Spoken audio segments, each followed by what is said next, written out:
Welcome to the Slop Temple. We pray this video helps. You've got your iPhone ready. Start by picking your frame and locking it in.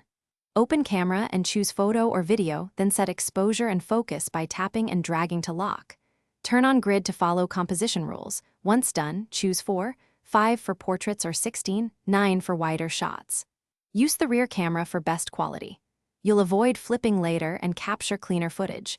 Make sure to disable notifications so you can concentrate on the shot. You're now capturing control matters. Mount the iPhone on a tripod and frame your subject, then slide to set manual exposure or tap and hold to lock AE/AF.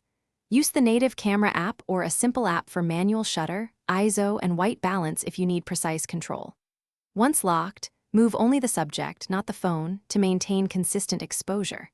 Record in 4K or ProRes when detail matters, but watch storage. Make sure to monitor heat and battery so you don't lose a take. You finish by editing directly on the iPhone. Trim clips, adjust color and contrast, then add captions for accessibility. Use the built-in Photos editor or a lightweight app for timeline edits and simple transitions.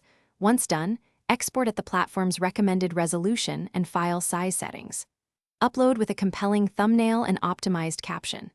If footage drops frames or audio drifts, check codec settings and resample audio or realign clips. One quick fix is to convert to a consistent frame rate before final export. Thanks for watching. Consider subscribing if we helped you.